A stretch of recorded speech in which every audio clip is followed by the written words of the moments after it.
Man can experience real and lasting happiness only when he realizes the true nature of his work. Because of his ignorance, he, the immortal spirit, identifies himself with his perishable body. This gives rise to the feeling of I and my work, which is the significance of all disciplines. It is a different fact that the individual enjoys meaning, though he is not aware of it while being in the state. The body ceases to function beyond the limits of man's reaction needed to keep it. The mind and the intellect also constitute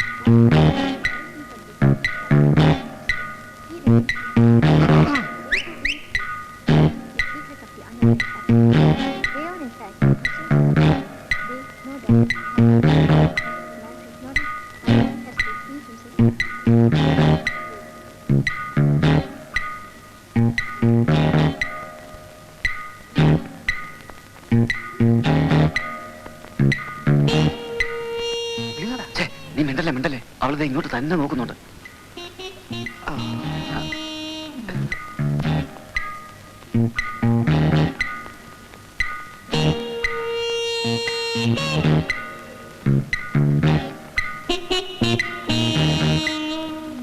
എടാ അവള് നോക്കുന്നുണ്ടാ.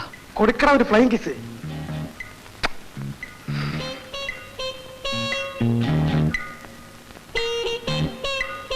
എടാ തിരിച്ചു കിട്ടിയടാ. നീ പ്ലാനിൽ അവളെ ഇങ്ങോട്ട് വിളിക്ക്. വരാൻ പറ്റില്ലെന്ന്. പറ്റില്ലേ? ഇവിടെ ആരുമില്ലെന്ന് പറയാ. അവിടെ അമ്മക്കാളി വീട്ടിലുണ്ടത്രേ. നാളെ വരാൻ പറ്റുമെന്ന് ചോദിച്ചേ.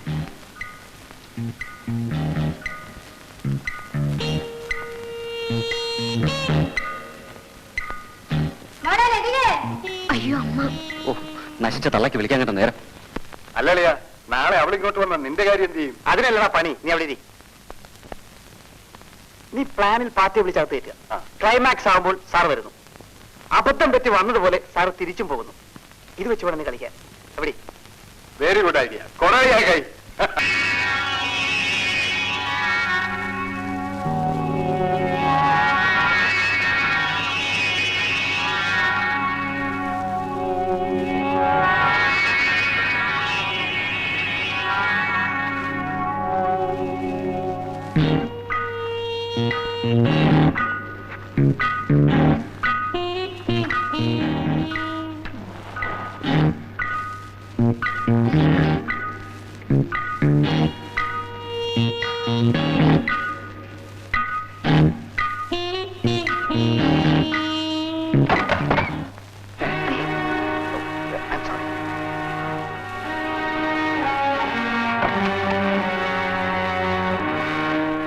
കുഴപ്പമായല്ലോ. അവൻ നീ എല്ലാവരോടും പറഞ്ഞു നടക്കും. നീ ഇപ്പൊ എന്ത് ചെയ്യാനാ? എന്റെ വീട്ടിൽ അറിയുന്നു പോട്ടെ, പക്ഷെ അവൻ എല്ലാവരോടും പറഞ്ഞു നടക്കും. ഇനി ഒരൊറ്റ വഴിയുള്ളൂ, അവനെ കൂടി ഇങ്ങോട്ട് പറഞ്ഞു വിടാം. ഇപ്പൊ അവൻ മാത്രമേ അറിയുള്ളൂ, അല്ലെങ്കിൽ ലോകം മുഴുവനും അറിയും. എന്ത് പറയുന്നു?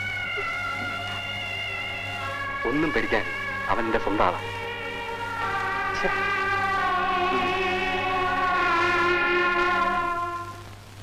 നീ എന്താണ് ഈ കോലത്തില്? ഉണ്ടല്ലിയാ, അടുത്ത വീട്ടിലെ പെണ്ണകത്തുണ്ട്. എന്തിനാടാ ഈ പാവക്ക് വലി തല വെക്കുന്നത്? കുഞ്ഞു പോടെ, ഒരു മഹാത്മാഗാന്ധി. ആ ഞാൻ പോയേക്കാം. അളിയ എല്ലാം ശരിയായിട്ടുണ്ട്. കൊടലയാക്കായി. ഇവനെന്താടാ ഉപ്പ് സത്യാവരി തോറ്റമായി നിൽക്കുന്നത്? എന്തിനടാ പാവപ്പെട്ട പെൺപിള്ളാരെയൊക്കെ? അയൽപക്കമാണ്. ചുമ്മാ പോടാ. പെണ്ണെന്ന് പറഞ്ഞാൽ പൂജിക്കാനാണ് എന്റെ വിചാരം. അതിനാണ് അവിടെ ദൈവങ്ങളുള്ളത്. ആ അറിയാത്ത പിള്ളക്ക് ചൊറിയുമ്പോ അറിയും. അന്നാ സാർ ഒരു കാര്യം ചെയ്യും, ആ മോളത്തെ മുറി പോയിരുന്നു ചൊറിയ. കുറെ കഴിയുമ്പോ അറിയാം ആരാ കുത്തിരുന്ന് ചൊറിയാൻ പോണെന്ന്. ആ ചൊറിയുമ്പോ വിളിക്കാം. നീ എന്താ നോക്കിക്കണേ? വേഗം പോടാ സമയങ്ങളെ.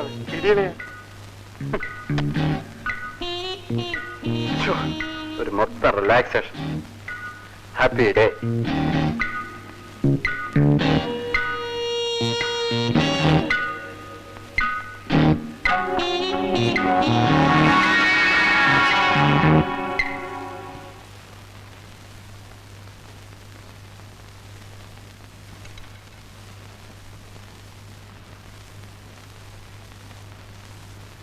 ചേട്ടാ, ഞാനൊരു കാര്യം പറയാൻ മറന്നുപോയി.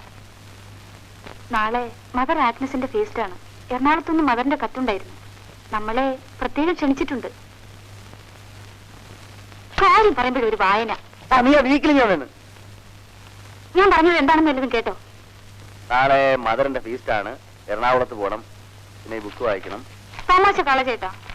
നീ വേണമെങ്കിൽ പൊയ്ക്കോ, എനിക്ക് വരാൻ പറ്റില്ല, ഒരുപാട് ജോലിയുണ്ട്. പോകുന്നെങ്കിൽ നമ്മൾ രണ്ടാളും കൂടിയേ പോകൂ. രവിയേട്ടനില്ലാതെ ഞാൻ ഇതുവരെ തനിച്ചങ്ങും പോയിട്ടില്ല. നമ്മൾ എല്ലാ കൊല്ലവും പോകുന്നതല്ലേ. നമ്മൾ ചെന്നില്ലെങ്കിൽ മദർ എന്ത് വിചാരിക്കും? ഞാൻ 12 വർഷം ജീവിച്ചത് അവിടെയാണ്. എന്റെ അമ്മയായിരുന്നു അവർ. എല്ലാം രവിയേട്ടൻ അറിയാവുന്നതല്ലേ. ഞാൻ അന്ന് അനാഥാലയത്തിൽ വന്നില്ലായിരുന്നെങ്കിൽ നമ്മൾ തമ്മിൽ കാണാനോ ഇങ്ങനെ ജീവിക്കാനോ ഒക്കുമായിരുന്നു. എങ്കിലും ഞാൻ ഏതെങ്കിലും ഉദ്യോഗസ്ഥയായ ഒരു നല്ല പെൺകുട്ടിയെ വിവാഹം ചെയ്ത് സുഖമായിട്ട് ലാവിശായിട്ട് ജീവിച്ചേനെ. അച്ഛനെയും അമ്മയും ധിക്കരിച്ച് വീട് വിട്ടിറങ്ങി പോരേണ്ടി വരില്ലായിരുന്നു എന്നുകൂടി പറയും. അതായിട്ട് എന്തിനാ പറയാണ്ടിരിക്കുന്നത്? രണ്ടിന് നന്നായിട്ട് സംസാരിക്കാൻ അറിയാം. മലയാളം എമ്മയല്ലേ. നാളെ അവിടെ പോയാ പോരെ. കത്ത് ബാഗിൽ നിന്ന് വന്നപ്പോഴേ ഞാൻ വായിച്ചു. പോണോന്ന് തീരുമാനിക്കുകയും ചെയ്തു. പോരെ. മിനിക്കുട്ടി എവിടെ? മിനിക്കുട്ടി, മിനിക്കുട്ടി. നീ അവിടെ ഇരിക്കുക. മോനെ അടുത്ത മുറി ഞങ്ങൾ കിടത്തിയാൽ മതി, അല്ലെങ്കിൽ നമ്മുടെ കാര്യങ്ങളൊക്കെ കുഴയും. അവൾ തനിച്ചു കിടക്കില്ല.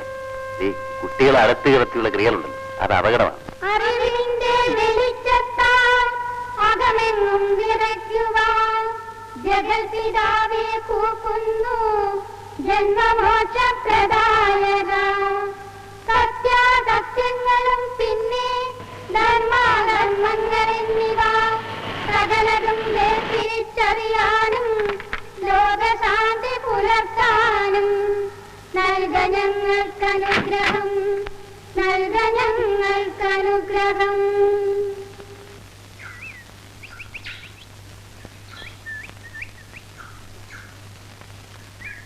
ഇത്രയും സമയം കാണാതിരുന്നുകൊണ്ട് നിങ്ങൾ ഇനി വരില്ലെന്ന് കരുതി. ട്രെയിൻ ലേറ്റ് ആയിരുന്നു. ഏത് ബാങ്കിൽ തന്നെയല്ലേ? അതെ. മോള് നന്നായി പഠിക്കുന്നുണ്ടല്ലോ. അവള് പഠിക്കാനൊരല്പം മോശമാണ്. മോള് അമ്മയെ പോലെ പഠിച്ചു മിടുക്കിയാവണം കേട്ടോ. വരൂ.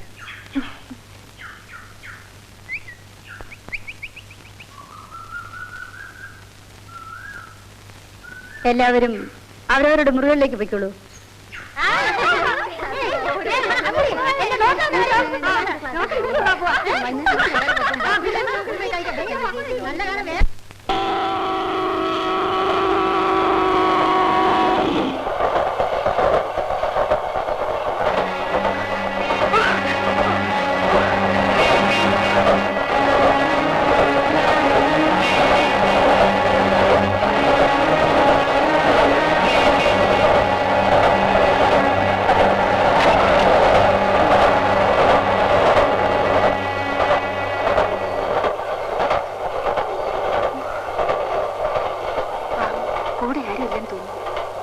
നീയാണെങ്കിൽ രാത്രി ഇങ്ങനെ ഇറങ്ങി നടക്കും. അയ്യോ, ഇപ്പോഴത്തെ പെൺകുട്ടികളെ സമ്മതിക്കണം.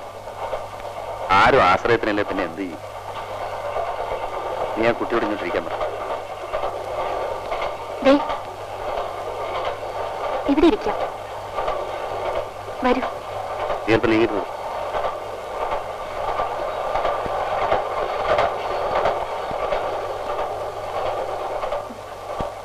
എങ്ങോട്ടാണ്? തിരുവനന്തപുരത്ത്. ഞങ്ങളും അതെ. എന്താ പേര്? രാധ. റിസർവേഷൻ ഉണ്ടല്ലേ? ഇല്ല. അയ്യോ, ഇത് റിസർവേഷൻ കമ്പാർട്ട്മെന്റാണല്ലോ. എന്റെ കയ്യിൽ ടിക്കറ്റ് പോലും ഇല്ല. സാരമില്ല, നമുക്ക് 3 ബർത്തുണ്ടല്ലോ.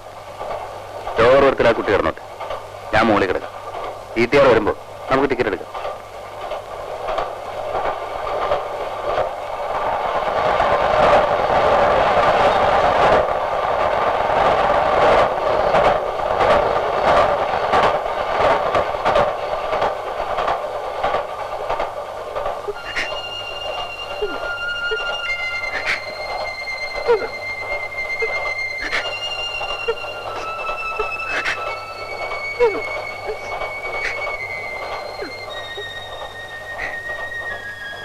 രാധേ, എന്തിനാ രാധ കരയുന്നേ? എന്ത് പറ്റി രാധ? ചേച്ചി, പറയാവുന്നതാണെങ്കിൽ എന്നോട് പറയും. ഈ ലോകത്തിൽ ഒരു സ്ത്രീക്കും ഇത്തരം ഒരു അനുഭവം ഉണ്ടാകരുത് ചേച്ചി. മകളുടെ പച്ച മാംസം കൊതിച്ച് ഒരു വേട്ടക്കാരനെ പോലെ നടക്കുന്ന ഒരച്ഛനെ കുറിച്ച് ചേച്ചി ഒന്ന് ഓർത്തു നോക്ക്. അച്ഛനെന്ന് പറഞ്ഞാൽ എന്റെ അമ്മ 2ാമത് വിവാഹം കഴിച്ച് അവരുടെ ഭർത്താവ്. എന്റെ അമ്മ മരിച്ചു കഴിഞ്ഞപ്പോൾ ഞാൻ ഒറ്റയ്ക്കായി. പിന്നെ ഒരു മകളോടുള്ള പെരുമാറ്റമല്ലായിരുന്നു അയാൾക്ക് എന്നോട്.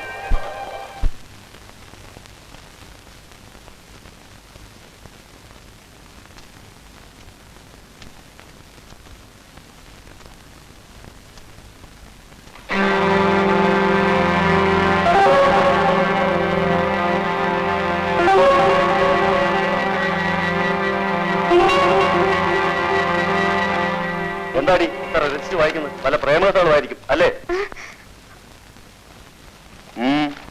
നീ എന്താടി പന്തം കണ്ട പരിചയ പോലെ നോക്കുന്നത്?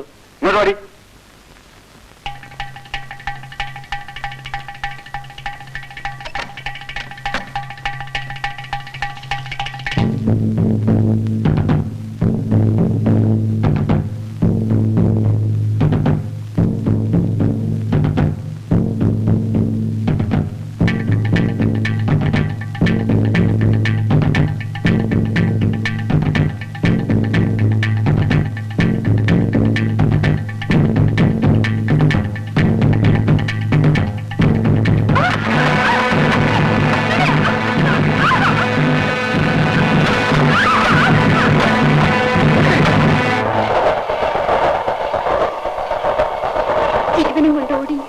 രക്ഷപ്പെട്ടു.